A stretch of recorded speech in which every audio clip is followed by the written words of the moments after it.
राष्ट्रिय स्वतन्त्र पार्टीका सभापति रवि लामिछानेका गाडी चालक दिलबहादुर थापा 3 तला माथिबाट खसेको अवस्थामा भेटिए। अवस्था गम्भीर। रातिसँगै सुतेका रासोपा महामन्त्री मुकुल ढकालका चालक कालुराम राजवंशी प्रहरीको नियन्त्रणमा। ड्राइभर छतबाट खसेको घटनामा रवि लामिछानेको आग्रह, यस्तो बेला नुनचुक बोकेर नआउनुहोला, मलाई सोझो देखेर फसाए, कोर टिम बारे थाहा छैन भन्दै अडियो काण्डले कारबाहीमा परेका ढाका कुमार श्रेष्ठको भनाई।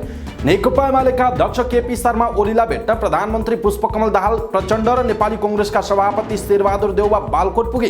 बाढसँग प्रधानमन्त्रीले गरेको कुरा बारे बालकोटमा उठ्यो प्रश्न। प्रचण्डले भने रिपोर्ट चाहिँ ठ्याक्कै गरेछन्। संवैधानिक परिषदको बैठक बोलाएर प्रधान न्यायाधीश नियुक्त गर्न प्रमुख 3 दलको सहमति। चितवन पुगेर कङ्ग्रेस महामन्त्री गगन थापाले कार्यकर्तालाई भने बाहिर रोक भनेर भित्र दायाँ बायाँ गर्न मिल्दैन, भगवानले देख्नेछन्। टिआरसीसँग सम्बन्धित विधेयक समितिमा नगई अगाडि नबढ्ने नेकपा एमालेका सचेतक महेश बर्तौलाको टिप्पणी। राष्ट्रिय गौरवका आयोजनाहरूको काम छिटो सम्पन्न हुने गरी नीतिगत निर्णय गर्न राष्ट्रिय सभाका सदस्यहरूको सरकारसँग माग। सरकार संघीय निजामती सेवा ऐन छिट्टै संसदमा पेश गर्ने तयारीमा रहेको सरकारकी प्रवक्ता एवं सञ्चार तथा सूचना प्रविधि मन्त्री रेखा शर्माको भनाई। राष्ट्रिय सभालाई सरकारले संघीय संसदको रूपमा स्वीकार गर्न नसकेको राष्ट्रिय सभा सदस्य जितेन्द्र नारायण देवको आरोप। लामो समयदेखि रोगका भएको जग्गा फुकुवा भएपछि पश्चिम नवलपरासी सुनवलका स्थानीयहरू खुसी। रत्न पार्कमा मिटरबाज पीडित र प्रहरीबीच झडप, पीडित भन्छन् प्रहरीले दमन गर्यो। पदम लिम्बूको सब 24 दिनदेखि अस्पतालमा, अन्तिम संस्कारका लागि पार्टीको निर्णय कोर्दै परिवार। 59 जिल्लाका विद्यालयमा पुगे पाठ्य पुस्तक। बजारमा 40 देखि 80% मागको सङ्कुचन रहेको नेपाल उद्योग परिसङ्घका अध्यक्ष विष्णु कुमार अग्रवालको टिप्पणी। 7औं चितवन अन्तर्राष्ट्रिय औद्योगिक प्रदर्शनी वैशाखको 22 गतेदेखि सुरु हुने। 23.64 अङ्कले घट्यो नेप्से परिसूचक। कारोबार रकम 92 करोडमा झर्यो। सुडानमा भिडन्त जारी, मृत्यु हुनेको सङ्ख्या 100 पुग्यो। भारतमा गर्मीका कारण 11 जनाको मृत्यु, 100 बढी बिरामी। प्रिमियर लिगमा म्यान्चेस्टर युनाइटेड विजयी, नटिङहम फरेस्ट पराजित। र समाचारको अन्त्यमा दर्शक प्रतिक्रिया समेट्नेछौँ। तपाईँले आज बिहान 5 बजे प्रसारण भएको समाचार पार्टी न्युज बुलेटिनमा प्रस्तुत गर्नुभएका कमेन्टहरू हामी प्रसारण गर्नेछौँ। हामीलाई अन्तिमसम्म हेर्नुहोला। दर्शक महानुभाव नमस्कार। समाचार पार्टी .com को न्युज बुलेटिनमा यहाँलाई हार्दिक स्वागत छ। म प्रहलाद चन्द्र घिमिरे सदाको झैँ आज पनि हामी उपस्थित भएका छौँ। आजका महत्त्वपूर्ण समाचार, ब्रेकिङ न्युज अपडेट लगायत तपाईँलाई काम लाग्ने हेर्नै पर्ने महत्त्वपूर्ण खबरहरू लिएर हाम्रो मेहनतका लागि यो भिडियोमा एउटा लाइक अवश्य गर्नुहोला। पलपलको न्युज अपडेटका लागि तपाईँले हाम्रो च्यानललाई सब्स्क्राइब गर्नुभएको छैन भने कृपया सब्स्क्राइब गर्नुहोस् अनि नजिकै आउने बेल आइकनलाई क्लिक गर्नुहोला। हामीलाई कहाँबाट हेर्दै हुनुहुन्छ अनि कस्तो लाग्दैछ त्यो कुरा पनि तलको कमेन्ट बक्समा कमेन्ट गर्नुहोला। आउनुहोस् दर्शक महानुभाव, आजका महत्त्वपूर्ण समाचार सुरु गरौँ। रवि लामिछानेका सवारी चालक चितवनको भरतपुर स्थित घरको 3 तला माथिबाट खसेर गम्भीर घाइते भएको प्रसङ्गबाट। राष्ट्रिय स्वतन्त्र पार्टीका सभापति रवि लामिछानेका सवारी चालक चितवनको भरतपुर स्थित घरको 3 तला माथिबाट तल खसेको अवस्थामा फेला परेका छन्। सिन्धुपाल्चोकको 12 विषय नगरपालिका 3 घर भएका 39 वर्षीय शम्भु भन्ने दिलबहादुर थापा बिहान 4 बजे घरको छतबाट तल भुइँमा खसेको अवस्थामा भेटिएका हुन्। प्रहरीका अनुसार गम्भीर घाइते थापाको टाउको र खुट्टामा चोट लागेको छ। उनको भरतपुर स्थित कलेज अफ मेडिकल साइन्समा उपचार भइरहेको छ। उनी रासोपाका महामन्त्री मुकुल ढकालका सवारी चालक कालुराम राजवंशी सँगै राति छतमा सुतेका थिए। लामिछानेलाई लिएर थापा आइतबार तनहुको दमौली पुगेका थिए भनी आज 12 जाने कार्यक्रम थियो। बिहान भरतपुरका विभिन्न स्थानमा घर दैलो गर्ने कार्यक्रम रहेको थियो। यसैबीच राष्ट्रिय स्वतन्त्र पार्टीका सभापति रवि लामिछानेको सवारी चालक छतबाट खसेको घटनामा अनुसन्धानका लागि महामन्त्री मुकुल ढकालका चालकलाई प्रहरीले नियन्त्रणमा लिएको छ। जिल्ला प्रहरी कार्यालय चितवनका प्रहरी प्रमुख एसपी रामेश्वर कार्कीका अनुसार छतबाट खसेका लामिछानेका चालक शम्भु भनिने दिलबहादुर थापासँगै सुतेका ढकालका चालक कालुराम राजवंशीलाई प्रहरीले नियन्त्रणमा लिएर अनुसन्धान अगाडि बढाएको छ। भरतपुर महानगरपालिका वडा नम्बर 11 मा रहेको लामिछानेको भाडाको घरको तेस्रो तल्लाबाट लामिछानेका चालक थापा खसेको सीसीटीभी फुटेजमा देखिएको छ। थापा कसरी छतबाट खसे भन्ने बारेमा थप अनुसन्धान गरेर मात्र सार्वजनिक गर्ने प्रहरीले जनाएको छ। राष्ट्रिय स्वतन्त्र पार्टीका सभापति रवि लामिछानेले आफ्ना ड्राइभर 3 तलाबाट खसेर सक्त घाइते भएको घटनामा मानवीयता देखाउन आग्रह गर्नुभएको छ। सोमबार अपराह्न रविले लेखेको स्टाटसको अङ्क छ, म नेताभन्दा पहिले मान्छे हुँ, म पनि थाक्छु, गल्छु, मेरा आँखामा पनि आँसु आउँछन्। बिन्ती छ, यस्तो चोट लागेको बेला सहानुभूति र प्रार्थनाको साटो नुनचुक बोकेर नआउनुहोला। स्तरहीन बनेर राजनीतिकरण नगर्नुहोला। सक्नुहुन्छ भने मलाई सहने शक्ति मात्रै दिनुहोला। रविले घटनाको प्रहरीले अनुसन्धान गरिरहेको र घाइतेको अवस्था बिहानको भन्दा सुधारिएको भन्ने जानकारी आफूले पाएको उल्लेख गर्नुभयो। सोमबार बिहान चितवन स्थित रविको घरमा सुतिरहेका उनका ड्राइभर सिन्धुपाल्चोकको 12 विषयका शम्भु थापा 2.5 तलाको घरको छतबाट भुइँमा खसेका थिए। दुर्घटना, आत्महत्या प्रयास वा हत्या प्रयास के हो भन्ने बारेमा अनुसन्धान भइरहेको प्रहरीले जनाएको छ। रवि उपनिर्वाचनको तयारीका लागि चितवनमा रहनु भएको छ। राजनीतिमा लागेर छोटो समयमै संसदमा पुग्नु भएका ढाकाराम श्रेष्ठ भ्रष्टाचार काण्डमा मुछिएर छोटै समयमा बाहिर निस्किनु पर्यो। व्यवसायी दुर्गा प्रसाईसँगको अडियो सार्वजनिक भएपछि उहाँको राजनीतिक करियर धरापमा पर्यो। राष्ट्रिय स्वतन्त्र पार्टीको केन्द्रीय समितिले सोही अडियोलाई आधार बनाएर ढाकालाई पार्टीबाट निष्कासन गर्यो। साथै उहाँलाई संसदबाट समेत हटाउन संसद सचिवालयलाई पत्राचार गरिएको छ। पार्टीले ढाकाको स्थानमा बिन्दुवासिनी कंसाकारलाई समानुपातिक सांसद बनाउने निर्णय समेत गरिसकेको छ। ढाकाले भने केन्द्रीय समितिको निर्णयमा असहमति जनाउँदै पार्टीभित्र पुनरावेदन गर्नुभएको छ। साथै उहाँले हिजो सभामुख देवराज घिमिरेलाई भेटेर आफूलाई सांसदबाट नहटाउन अनुनय समेत गर्नुभयो। पार्टीले आफूमाथि गरेको कारबाही प्रक्रिया सम्मत नभएको ढाकाको दाबी रहेको छ। नेपाल प्रेससँग कुराकानी गर्दै पनि ढाकाले पार्टीको विधान मिचेर आफूमाथि कारबाही गरिएको बताउनुभयो। कसैको उजुरी परेपछि मात्रै अनुशासन समितिले छानबिन र कारबाही गर्न सक्ने व्यवस्था रहेको उहाँको भनाइ छ। सार्वजनिक भएको अडियोमा सुनिने आवाज आफ्नो नभएको जेके ढाकाले गर्दै आउनु भएको छ। उहाँले आफूले अन्य कुनै सन्दर्भमा बोलेका कुराहरूलाई जोडजाड गरेर यो अडियो बनाइएको हुन सक्ने आशंका व्यक्त गर्नुभयो। पार्टीको कोर टिमका विषयमा उहाँले अनभिज्ञता प्रकट गर्नुभयो। उहाँले आफूमाथि कारबाही भएमा कोर टिम सार्वजनिक गरिदिन्छु भनेर पार्टीलाई चेतावनी दिएको कुरा पनि अस्वीकार गर्नुभएको छ। प्रमुख राजनीतिक 3 दलको बैठकले प्रधान न्यायाधीशको नियुक्ति प्रक्रिया अगाडि बढाउने निर्णय भएको छ। सोमबार नेकपा एमालेका अध्यक्ष केपी शर्मा ओलीको निवास बालकोटमा बसेको सत्ता दल नेकपा माओवादी केन्द्रका अध्यक्ष एवं प्रधानमन्त्री पुष्पकमल दाहाल प्रचण्ड, नेपाली कांग्रेसका सभापति शेरबहादुर देउवा एवं एमाले अध्यक्ष ओली बीचको बैठकले यस्तो निर्णय गरेको हो। बैठकपछि सञ्चारकर्मीहरूसँग कुराकानी गर्दै नेपाली कांग्रेसका प्रमुख सचेतक रमेश लेखकले 3 दलको बैठकले चाँडै संवैधानिक परिषदको बैठक बसेर प्रधान न्यायाधीशको नियुक्ति प्रक्रिया अगाडि बढाउने सहमति गरेको बताउनुभयो। उहाँले लामो समयदेखि सर्वोच्च अदालतको कार्यभार नै कार्यभागबाट सञ्चालन भइरहेको भन्दै प्रधानमन्त्रीले चाँडै संवैधानिक परिषदको बैठक बोलाएर स्थायी नियुक्तिको प्रक्रिया अगाडि बढाउने कुरामा सहमति जुटेको बताउनुभयो। बैठकमा प्रमुख प्रतिपक्ष दलका नेता ओलीले संवैधानिक परिषदको बैठक बोलाएर प्रधान न्यायाधीश नियुक्तिको प्रक्रिया सुरु गर्ने कुरामा सहमति जनाएको बताउनु भएको छ। यसैबीच नेकपा एमालेका अध्यक्ष तथा संसदमा प्रमुख प्रतिपक्ष दलका नेता केपी शर्मा ओलीले प्रधानमन्त्री पुष्पकमल दाहालले नेपाल बारको टोलीसँग बोलेका कुराप्रति आपत्ति जनाउँदै शीर्ष बैठकमा प्रश्न उठाउनुभयो। ओली निवास बालकोटमा सोमबार भएको बैठकमा प्रधानमन्त्रीले बार प्रतिनिधि मण्डलसँग संसद विघटनको मुद्दामा हरिकृष्ण कार्कीले आफूलाई अप्रत्यक्ष सघाएको बताउनु भएको थियो। त्यही कारण कार्कीलाई प्रधान न्यायाधीश सिफारिस गर्न ओली बाधक बनेको संकेत उहाँले गरेको समाचार आएको थियो। ओलीले प्रचण्डको अभिव्यक्ति आपत्तिजनक रहेको भन्दै प्रश्न सोध्नुभयो। तपाईले बारको डेलिगेसनलाई जे भन्नुभएको छ त्यो आपत्तिजनक छ। संवैधानिक परिषदको बैठक बसौँ भनेर मलाई कहिले भन्नुभयो, उहाँले प्रश्न गर्नुभयो। प्रधान न्यायाधीश सिफारिसको कुरा कहिले गर्नुभयो, उहाँले भन्नुभएको छ। ओलीले बारसँगको प्रचण्डको भेटमा आएका आन्तरिक विषय सुनाएपछि प्रधानमन्त्रीले तपाईँलाई रिपोर्ट गर्ने चाहिँ को रहेछन्, ठ्याक्कै रिपोर्ट सुनाएछन् त्यहाँ भित्रको भन्दै यसमा अन्यथा नलिन आग्रह गर्नुभएको थियो। उहाँले आफूलाई लागेको कुरा गरेको भन्दै संवैधानिक परिषद बोलाउने बारे ओलीसँग छलफल नभएको स्वीकार गर्नुभयो। दुवै नेताको सवाल जवाफपछि प्रधानमन्त्रीले परिषद बैठक बोलाउने प्रस्ताव गर्नुभएको थियो। सभामुख देवराज घिमिरेले राष्ट्रिय सभा अध्यक्ष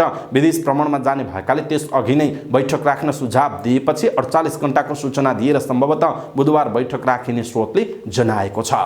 नेपाली कांग्रेसका महामन्त्री गगन थापाले बाहिर रुख भनेर भित्र दायाँमाया गर्ने छुट नभएको बताउनु भएको छ। चितवनमा आयोजित चुनावी सभालाई सम्बोधन गर्दै पार्टीको विषयमा पार्टीमै भएपछि चुनावको बेलामा एकजुट हुनुपर्ने बताउनु भएको छ। राजनीतिक दलको कार्यकर्ता भइसकेपछि पार्टीको कुरा पार्टीमा छलफल र बहस गर्नुपर्ने उहाँले बताउनुभयो। उहाँले भन्नुभयो चुनावमा आइसकेपछि तलमाथि गर्न मिल्दैन, सिङ्गो पार्टी नै बदल्नु छ, कांग्रेसलाई नयाँ बनाएर छोड्ने हो। पार्टीसँग नेताहरूसँग तमाम असन्तुष्टि होलान्, यथोचित समयमा बसेर छलफल गरौँला उहाँको भनाइरहेको छ।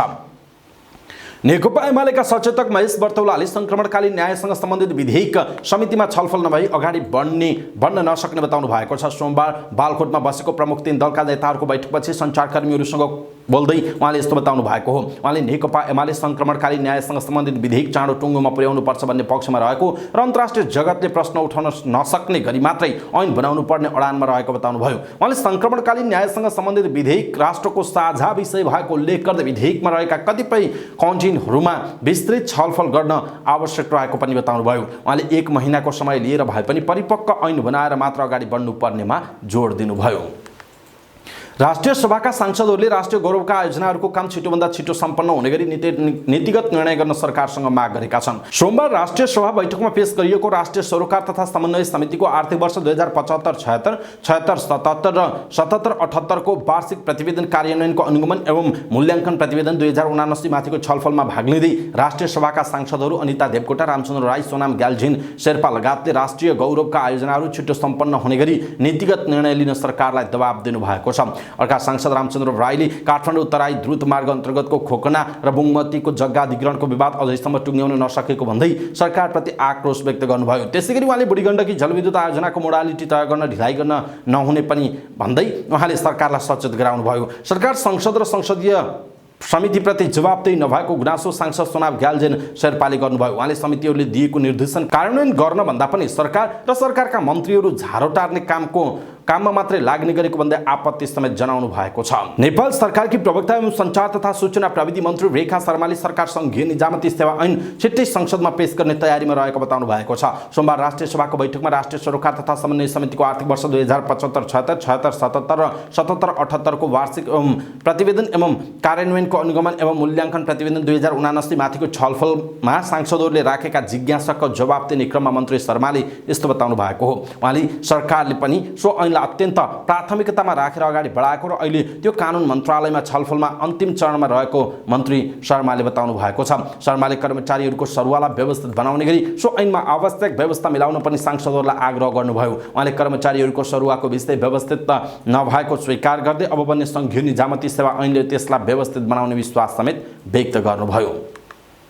राष्ट्रिय सभा सदस्य जितेन्द्र नारायण देवले राष्ट्रिय सभालाई सरकारले सङ्घीय संसदको रूपमा स्वीकार गर्न नसकेको आरोप लगाउनु भएको छ। राष्ट्रिय सभाको बैठकमा बोल्दै उहाँले यस्तो आरोप लगाउनुभयो। उहाँले प्रतिनिधि सभा र राष्ट्रिय सभाको महत्त्व बराबर भए पनि सरकारले त्यसलाई स्वीकार्न नसकेको बताउनुभयो। उहाँले सरकारले पनि सङ्घीय संसद भनेको राष्ट्रिय सभा पनि हो र राष्ट्रिय सभा पनि सङ्घीय संसदको एउटा पार्ट हो र राष्ट्रिय सभा बिना सङ्घीय संसद बन्न सक्दैन भन्ने कुरा मान्न नसकेको बताउनुभयो। उहाँले प्रतिनिधि सभा भन्दा कुनै पनि हिसाबले राष्ट्रिय सभाको अधिकार, गरिमा र संविधानले दिएको मान्यता कमजोर नरहेको जिकिर गर्नुभयो। उहाँले सरकारले राष्ट्रिय सभाका 4वटा समितिले दिने निर्देशन र सुझावले सरकारले गम्भीरताका साथ नलिएको पनि बताउनुभयो। राष्ट्रिय सभा सदस्य देवले आगामी दिनमा सरकारले संसदीय समितिलाई दिने निर्देशन र सुझावलाई गम्भीरताका साथ लिनुपर्नेमा जोड दिनुभयो। लामो समयदेखि रोक्का भएको जग्गा फुकुवा भएपछि पश्चिम नवलपरासी सुनवलका स्थानीयहरू खुसी भएका छन्। विक्रम सम्वत 2067 मा जग्गा पूर्जा प्राप्त गरे पनि अख्तियारमा मुद्दा परेसँगै जग्गा रोक्का भएको थियो। रोक्का भएको लाल पूर्जा फुकुवा भएपछि स्थानीयहरू हर्षित भएका छन्। 12 वर्षपछि जग्गा फुकुवा हुँदा आफूहरू हर्षित भएको भन्दै राष्ट्रिय भूमि आयोग जिल्ला समितिले राम्रो काम गरेको स्थानीयको भनाइ छ। विभिन्न समयमा राजनैतिक दलका नेताले आफ्नो एजेन्डा बनाउनकै लागि विभिन्न कालखण्डका आयोगहरूलाई दोष दिएको स्थानीयको बुझाइ छ। राष्ट्रिय भूमि आयोग जिल्ला समितिका अध्यक्ष देवराज भण्डारीले आफूहरू आयोगमा आएको 2 महिनाभित्रै काम टुङ्गिएको बताउनु भएको छ। पटक पटक जग्गा फुकुवा भयो भनेर झुक्किएका स्थानीयहरू सुरुमा जग्गा फुकुवा भयो भन्दा नपत्याएको उहाँले बताउनु भयो। उहाँले पछि मालपोतबाट जग्गाको काम भएपछि मात्रै स्थानीयहरूले विश्वास गरेको भण्डारीको भनाइ छ। पश्चिम नवलपरासीमा पटक पटक बनेका भूमि सम्बन्धी आयोगले विगतमा जग्गा नापजाँच लगायतका कार्यहरू गरे पनि पूर्णता भनी दिन सकेका थिएनन्। पछिल्लो पटक बनेको राष्ट्रिय भूमि आयोगले भने सुनवल सहित जिल्लाभर करिब 1100 लाल पूर्जा फुकुवा गरेको छ। त्यस्तै नयाँ जग्गा नापजाँच र यही वैशाख पहिलो हप्तादेखि राजस्व सङ्कलन गर्ने र पूर्जी वितरण गर्ने राष्ट्रिय भूमि आयोग जिल्ला समितिले जनाएको छ। मिठुब्याज पीडित र नेपाल प्रहरी बीच झडप भएको छ। सोमबार रत्नपार्क स्थित शान्ति बाटिकामा पीडितहरूले प्रदर्शन गर्ने क्रममा शान्ति बाटिकाबाट बाहिरिने क्रममा प्रहरीले रोक्दा प्रदर्शनकारी र प्रहरी बीच झडप भएको हो। प्रदर्शनमा निस्किएका मध्ये 30 जना मिठुब्याजी पीडितहरूलाई प्रहरीले नियन्त्रणमा लिएको मिठुब्याज पीडित एक सदस्यले बताउनुभयो। उहाँले शान्तिपूर्ण रूपमा आफूहरूले प्रदर्शन गर्न लागे पनि प्रमुख जिल्ला अधिकारीले प्रदर्शनकारीको झण्डामा लौरो हारेको भन्दै प्रदर्शन गर्नबाट रोक लगाएको बताउनुभयो। उहाँले प्रहरीले प्रदर्शनकारीमाथि दमन गरेको आरोप लगाउनुभयो। उहाँले आफ्ना साथीहरूलाई प्रहरीले नियन्त्रणमा लिएको प्रति आपत्ति जनाउँदै आफ्नो माग पूरा नभएसम्म आन्दोलन जारी राख्ने बताउनु भएको छ। शान्ति बाटिकामा बसेर आन्दोलन गरिरहेका मिठुब्याज पीडितले सिंहदरबार वरपर प्रदर्शन गर्ने तयारी गरेका थिए। सिंहदरबार वरपर आन्दोलन गर्न नदिने भन्दै जिल्ला प्रशासनले प्रहरी प्रशासन तैनात गर्न लगाएपछि शान्ति बाटिकामा नै प्रहरी र मिठुब्याज पीडित बीच झडप भएको हो। प्रहरीले मिठुब्याज पीडितलाई लखेट्न पानीको फोहरा र लाठी चार्ज गरेको थियो। प्रदर्शनकारीले सरकारले मिठुब्याज पीडितको एक समूहसँग चैतको 18 गते 5 बुँदे सहमति पनि गरेको थियो। तर उक्त सहमतिले मिटर ब्याज पीडितको तत्कालको समस्या समाधान नहुने भन्दै मिटर ब्याज पीडितको अर्को समूहले आन्दोलन गरिरहेको छ। कोशी प्रदेश नामाकरणको विरोधमा भएको आन्दोलनमा घाइते भई मृत्यु भएका पदम लिम्बू लाजेहाङको अन्तिम संस्कार अनिश्चित बनेको छ। गत चैतको 5 गते पहिचान पक्षधरको आन्दोलनका क्रममा घाइते भएका लिम्बूको चैतको 10 गते बीपी कोइराला स्वास्थ्य विज्ञान प्रतिष्ठान धरानमा उपचारका क्रममा मृत्यु भएको थियो। मृत्यु भएको 24 दिन यता उनको शव बीपी कोइराला स्वास्थ्य विज्ञान प्रतिष्ठान धरानमै छ। पार्टीले निर्णय नगरेका कारण उनको अन्तिम संस्कार अनिश्चित बनेको हो। पहिचान पक्षधरको आन्दोलनमा घाइते भएका लिम्बूलाई सरकारले शहीद घोषणा गरेर परिवारलाई 10 लाख राहत उपलब्ध गराउने निर्णय गरिसकेको छ। तर मुख्य माग प्रदेशको नाम संशोधनमा सरकार मौन बसेपछि पहिचान पक्षधरले उनको अन्तिम संस्कार रोकेका हुन्। पदमको अन्तिम संस्कारका लागि परिवारले पार्टीको निर्णय कोरिरहेको छ। दाजुको अन्तिम संस्कारका बारेमा पार्टीले नै निर्णय गर्ने बहिनी पवित्राले बताउनुभयो। नयाँ शैक्षिक सत्र सुरु भएसँगै देशभरका 59 जिल्लामा विद्यालयहरूमा पाठ्यपुस्तक पुगिसकेको छ। गत चैत 24 गतेदेखि वैशाख 3 गतेसम्म देशभरका 59 जिल्लाका विद्यालयहरूमा पाठ्यपुस्तक पुगेको जनशिक्षा सामग्री केन्द्रले जनाएको छ। सोमबार पाठ्यपुस्तक बिक्री वितरण र छपाईको विषयमा प्रधानमन्त्री तथा मन्त्री परिषद कार्यालयले जनक शिक्षा सामग्री केन्द्रमा अनुगमन गरेको छ। अनुगमन पश्चात जनक शिक्षा सामग्री केन्द्रका प्रबन्धक अनिल कुमार झाले नयाँ शैक्षिक सत्रमा सबै विद्यार्थीको हातमा पाठ्यपुस्तक पुर्याउने गरी काम भइरहेको बताउनुभयो। उहाँले अहिलेसम्म 59 जिल्लाका प्रत्येक विद्यालयहरूमा पाठ्यपुस्तक पुगेको दावी गर्नुभयो। उहाँले जनक शिक्षा सामग्री केन्द्रले कक्षा 6 देखि 10 सम्मका 1,50,00,000 पाठ्यपुस्तकहरू छपाईको काम सम्पन्न गरी बिक्री वितरण गरेको बताउनुभयो। उहाँले गत चैत 24 गतेदेखि देशभर पाठ्यपुस्तक बिक्री वितरण सुरु गरेको र अहिलेसम्म 59 जिल्लाका विद्यालयहरूमा पाठ्यपुस्तक पुर्याई विद्यार्थीहरूलाई वितरण गरेको पनि बताउनुभयो। उहाँले अब बाँकी 18 जिल्लामा वैशाख 15 गतेसम्म पुस्तक पुग्ने बताउनुभयो।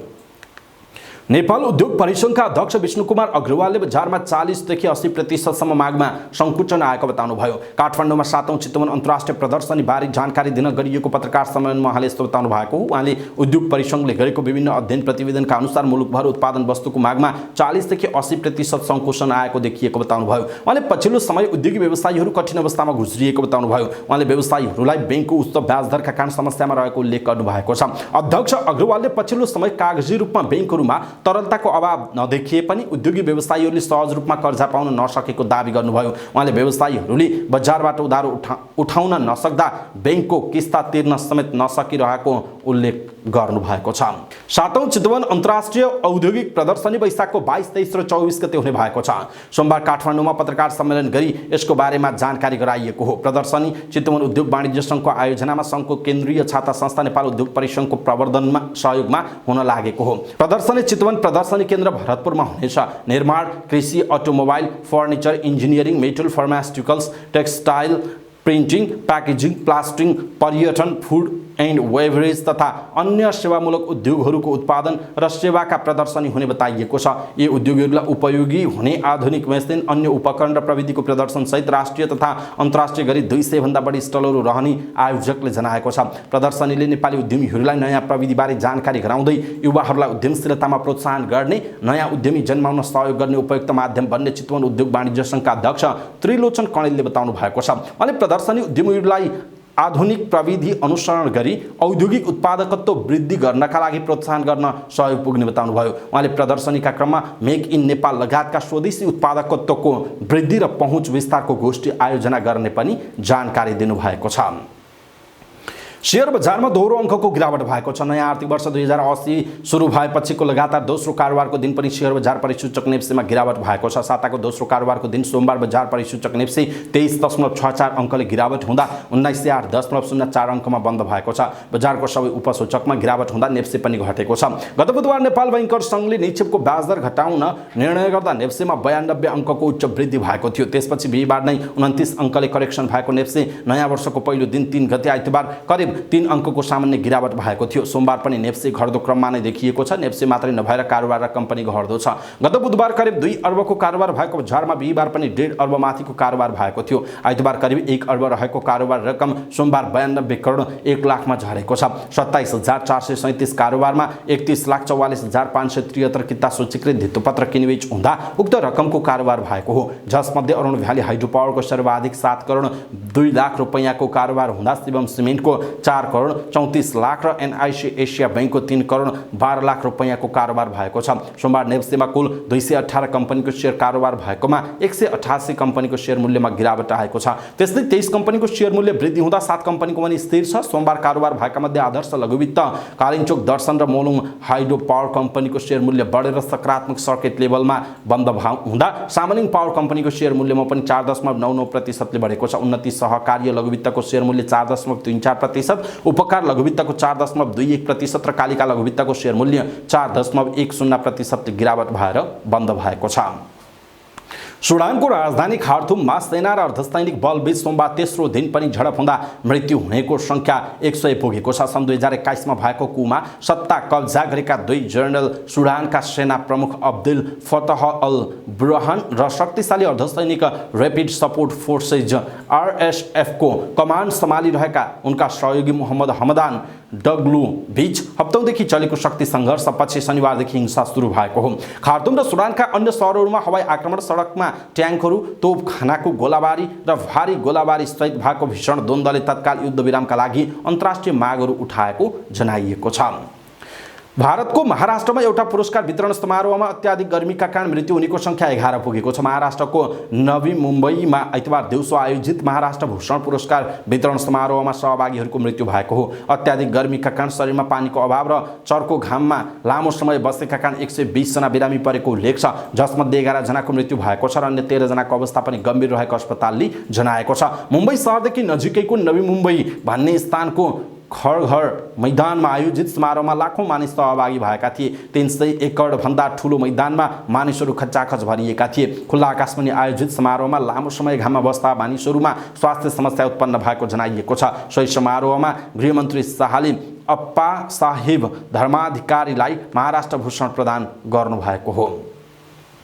इङ्ग्लिस प्रिमियर लिग फुटबलमा म्यान्चेस्टर युनाइटेड विजयी भएको छ। गैराती भएको खेलमा म्यान्चेस्टर युनाइटेडले नटिङहम फरेस्टलाई 2-0 गोल अन्तरले हराएको हो। युनाइटेडको जितमा एन्टोनी र डिएगो डालोटले 1-1 गोल गरेका थिए। जितसँगै युनाइटेड 30 खेलमा 59 अङ्क जोडेर तालिकाको तेस्रो स्थानमा छ। तालिकामा आर्सेनल 74 अङ्कसहित पहिलो र म्यान्चेस्टर सिटी 70 अङ्कसहित दोस्रो स्थानमा छन्। नटिङहम फरेस्ट 27 अङ्क जोडेर 18औं स्थानमा रहेको छ। समाचार पार्टी न्यूज बुलेटिनमा पालो भएको छ समाचार पार्टी दर्शक प्रतिक्रिया। समाचार पार्टी दर्शक प्रतिक्रियामा आज हामीले बिहान प्रस्तुत गरेको समाचारमा यहाँहरूले दिएका कमेन्टहरू छोटकरीमा प्रस्तुत गर्नेछौँ। आज बिहानको समाचारमा ऋषि भान्तना लेख्नुहुन्छ, रासोपाले चुनाव प्रचारमा प्रतिद्वन्द्वीहरूको व्यक्तिगत विरोध गरेको छैन। सारा पुराना पार्टीका नेता भनौँदाहरू खनिएको बुझ्न सकिएन। भोट त अब घन्टीमा आउँछ, उहाँको भनाइ छ। त्यस्तै भरत बोहराले लेख्नुहुन्छ, देश कता जाँदैछ? साँच्चै भन्ने हो भने देश निकै ठुलो पिंजडामा परेको छ। यसमा सबैभन्दा ठूलो खेल राजनीतिक दलहरूको देखिएको छ। त्यस्तै पुष्प भारती लेख्नुहुन्छ, राष्ट्रिय योजना आयोगमा बस्दा कति अर्थतन्त्र सुधार गर्नु भएको थियो र भन्दै स्वर्णिम वाग्लेलाई उहाँले प्रश्न गर्नु भएको छ। त्यस्तै नारायण कार्की लेख्नुहुन्छ, पुराना दलले हामी मात्र राम्रो भनेर जनतालाई उल्लु बनाएको छ भनेर लेख्नु भएको छ। कृपया तपाईले पनि आफूलाई लागेको कमेन्ट तलको कमेन्ट बक्समा कमेन्ट गर्नुहोला। तपाईका राम्रा प्रतिक्रियाहरू हामी समेट्ने प्रयास गर्नेछौँ। अवस्था दर्शक महानुभाव समाचार पार्टी.com को न्यूज बुलेटिन अहिलेका लागि यति नै। हामीले प्रस्तुत गरेका यी समाचारहरूप्रति तपाईको धारणा के छ? आफ्नो धारणा तलको कमेन्ट बक्समा कमेन्ट गर्नुहोला। हाम्रो मेहनतका लागि यो भिडियोमा एउटा सानो लाइक अवश्य गर्नुहोला। पलपलको न्यूज अपडेटका लागि हाम्रो च्यानललाई तपाईले अहिले पनि सब्स्क्राइब गर्नु भएको छैन भने कृपया सब्स्क्राइब गर्नुहोस् अनि नजिकै आउने बेल आइकनलाई क्लिक गर्नुहोला र नोटिफिकेसन इनेबल गरेर अलमा क्लिक गर्नुहोला। समाचार पार्टी न्यूज बुलेटिन नेपाली समयअनुसार भोलि बिहान 5 बजे लिएर फेरि हामी उपस्थित हुनेछौँ। पलपलको न्यूज अपडेटका लागि समाचार पार्टी हेर्दै गर्नुहोस्। नमस्कार।